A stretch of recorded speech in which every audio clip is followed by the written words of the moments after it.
Assalamualaikum warahmatullahi wabarakatuh. Alhamdulillahi rabbil alamin. Wal aqibatu lil muttaqin. Wala udwana illa 'alal zalimin. Wassalatu wassalamu ala Rasulillah wa ala alihi wa ashabihi wa man tabi'ahum bi ihsanin ila yaumiddin. Amma ba'd. Santriwati at-talibat wal akhawati a'azzani Allahu ayyakun.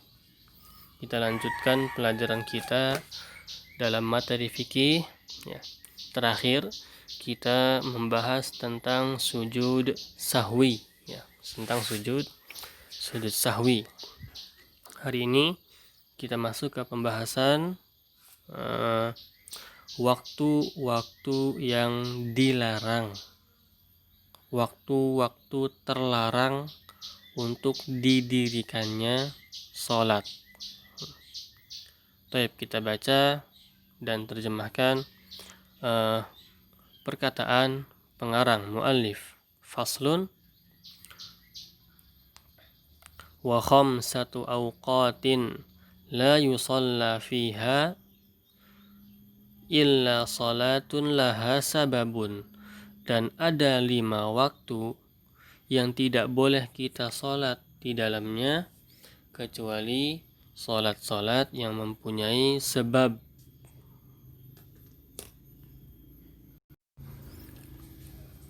Waktunya kapan saja? Ba'da sholati subhi hatta tatlu'a syamsi. Nah, di sini pengarang menyebutkan waktu-waktu yang dilarang untuk sholat. Yang pertama adalah setelah sholat subuh sampai matahari terbit. Kemudian wa inda tulu'iha, yaitu dan juga wa inda tulu'iha hatta tatakamal wa tartafi'a qadra rumhin, dan juga ketika matahari muncul sampai matahari itu betul-betul sempurna munculnya dan juga naik dengan kadar satu hujung, dengan kadar satu tombak. Jadi waktu yang pertama itu adalah setelah subuh, setelah waktu sholat subuh selesai, dan sudah kita pelajari di pelajaran sebelumnya sampai matahari itu terbit, itu tidak boleh. Kemudian waktu yang kedua adalah ketika waktu matahari itu terbit. Faham tidak? Ketika waktu matahari itu terbit, mulai muncul, matahari mulai muncul, itu tidak boleh kita sholat karena di situ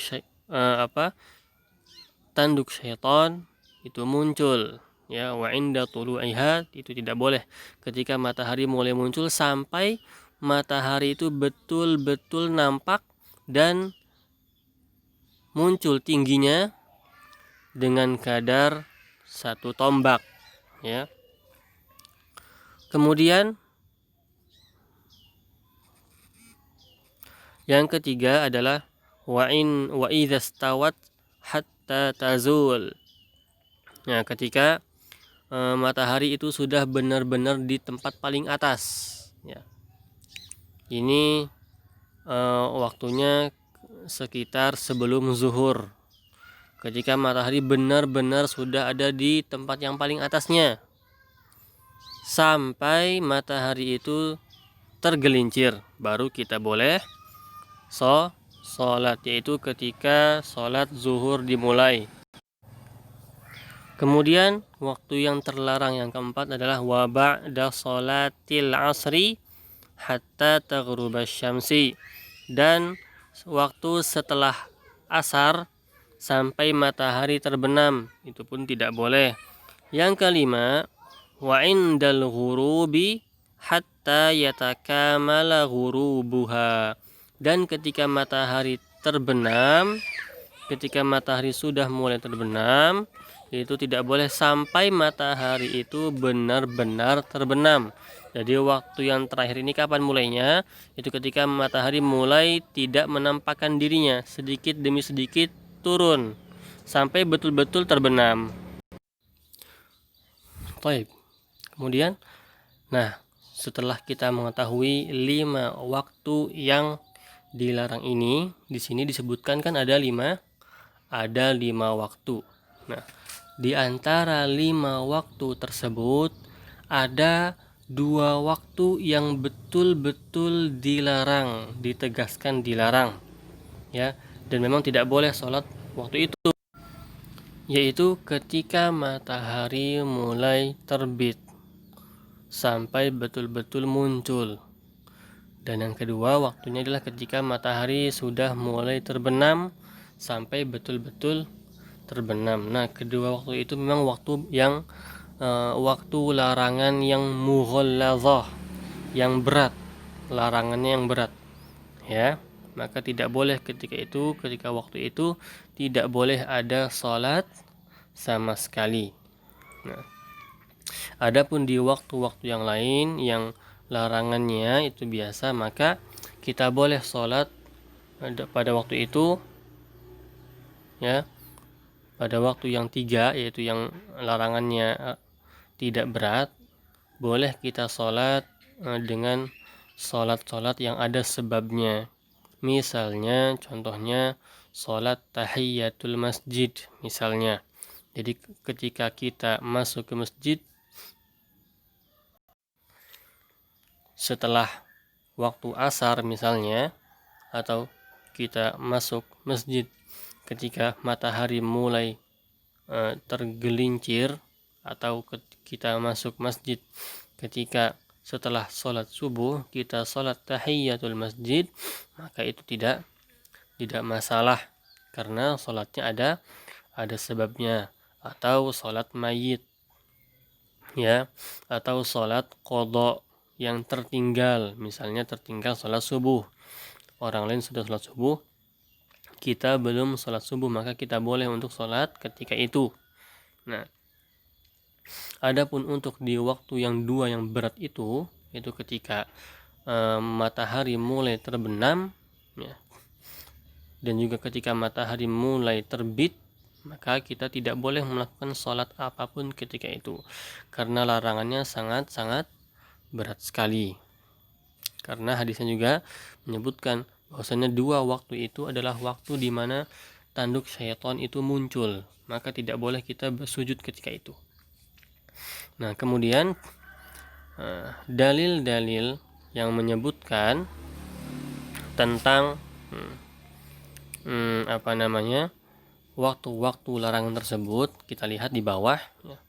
Di situ ditulis, ya, hadis yang nomor 3, hadis riwayat Bukhari dan Imam Muslim yang dibawakan oleh Abu Sa'id Al-Khudri radhiyallahu anhu berkata, sami'tu Rasulullah sallallahu alaihi wasallam yaqul, aku mendengar Rasulullah bersabda, la salata ba'da subhi hatta tartafi'a syams, tidak ada salat setelah subuh sampai matahari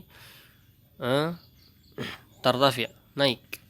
Wala salata ba'dal asri hatta taghiba syams, dan tidak ada salat setelah asar sampai matahari terbenam. Nah, di sini ada pelarangan, ya. Dan pelarangan itu sifatnya tidak boleh dilakukan. Maksudnya tidak boleh ada seseorang pun yang sholat pada waktu-waktu yang disebutkan di atas.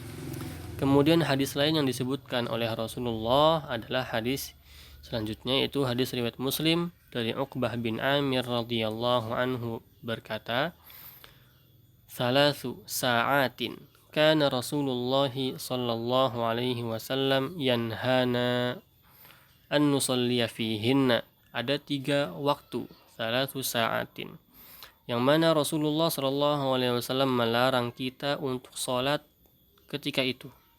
Wa an naqbura mautana, dan juga kita dilarang untuk menguburi mayat-mayat ketika itu. Kapan saja? Hina tatlu asy-syams bazighatan hatta tartafi'.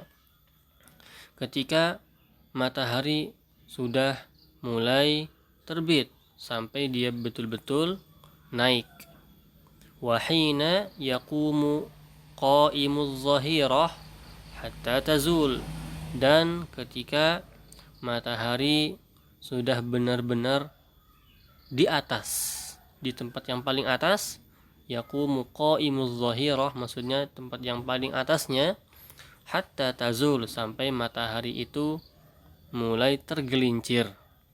Kemudian waktu yang ketiga adalah wahina tadhifu syams lil ghurub, dan ketika matahari sudah mulai terbenam. Ini juga sama hadis yang menunjukkan waktu-waktu larangan salat. Adapun salat-salat yang memang ada sebabnya, maka boleh kita lakukan salat itu di waktu-waktu yang larangannya tidak keras, ya. Yang tadi sudah disebutkan ya, 3, mau itu salat sunnah atau salat fardu yang tertinggal. Hadisnya apa? Kita lihat di bawah ya.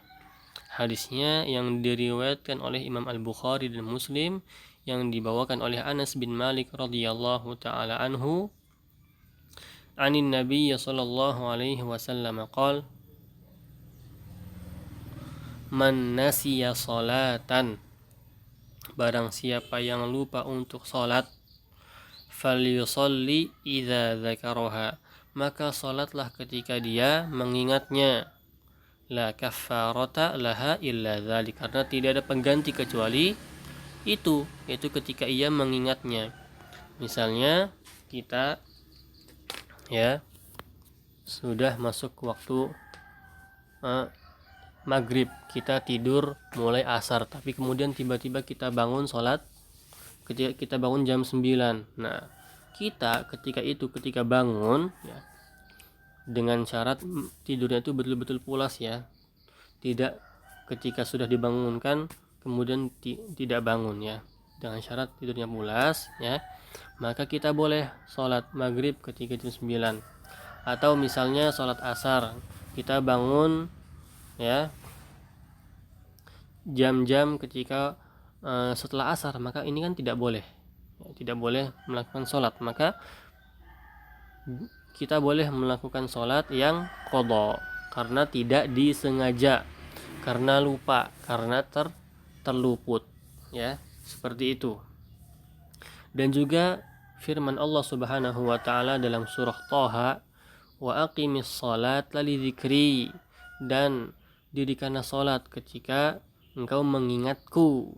Nah, dan juga ada sebuah kisah yang menyebutkan bahwasanya Rasulullah Shallallahu Alaihi Wasallam pernah salat setelah asar, yang mana diriwayatkan oleh Imam Bukhari dan Imam Muslim rahimahumallah dari jalan istrinya Ummu Salamah radhiyallahu taala anha, annahu sallallahu alaihi wasallam shalla rak'ataini ba'dal asri, bahwasannya beliau sallallahu alaihi wasallam salat 2 rakaat setelah asar. Jadi Ummu Salamah melihat Rasulullah sallallahu alaihi wasallam salat 2 asar setelah salat 2 rakaat setelah asar. Kemudian fasa'altuhu an dzalik, kemudian Ummu Salamah bertanya kepada Rasulullah tentang hal itu. Maka Rasulullah berkata, ya binta Abi Umayyah, wahai anaknya Abu Umayyah, sa'alti anir rak'ataini ba'dal asri, engkau menanyakan kepadaku tentang 2 rakaat setelah asar. Wa innahu atani nasun min Abdul Qais, kenapa aku sholat? Karena setelah zuhur datang kepadaku beberapa orang dari Bani Abdul Qais, fasyaghaluni 'anil rak'ataini allataini ba'da zuhri. Nah, kemudian dan dengan itu saya disibukkan dengan mereka sehingga terluput untuk sholat 2 rakaat ba'diyah zuhur, sholat nafilah ya, sholat rawatib 2 rakaat sebelum zuhur. Maka Rasulullah mengqadhanya setelah sholat asar. Berarti ini bukan sholat ba'diyah asar, tapi sholat ba'diyah zuhur yang diqadha setelah asar. Dan dalam hadis ini juga menunjukkan bahwasannya bolehnya kita mengqadha salat sunnah. Nah, ini adalah hujjah bagi orang-orang yang mengatakan berpendapat bahwasannya salat sunnah itu boleh diqadha. Nah, misalnya salat sunnah qobliyah subuh karena fadilahnya sangat utama sekali, ya maka dengan hadis ini boleh diqadha setelah subuh. Tapi pendapat yang lebih kuat wallahu alam yang Ustadz pegang adalah salat sunnah tidak perlu diqadha, karena apalagi yang berkaitan dengan waktu, misalnya salat-salat sunnah rawatib, ya tidak perlu diqadha. Wallahu taala alam bisawab. Intinya di sini ada 5 waktu yang terlarang untuk kita sholat, yaitu pertama waktu setelah subuh sampai matahari terbit. Nah, itu waktu yang biasa ya, larangannya tidak keras, tapi tidak boleh. Kemudian datang waktu yang keras, yang mughalladhah, yaitu apa? Ketika matahari sudah mulai terbit, muncul matahari, matanya muncul, tanduknya muncul, sampai betul-betul matahari itu terbit dan nampak dan berdiri dengan kadar 1 tombak. Nah, ini adalah waktu yang mughalladhah, tidak boleh, benar-benar tidak boleh untuk melakukan sholat ketika itu. Kemudian yang ketiga, wa idza stawat hatta tazul, yaitu waktu yang ketiga adalah ketika matahari sudah paling di atas, di tempat yang paling atas, sampai dia mulai tergelincir.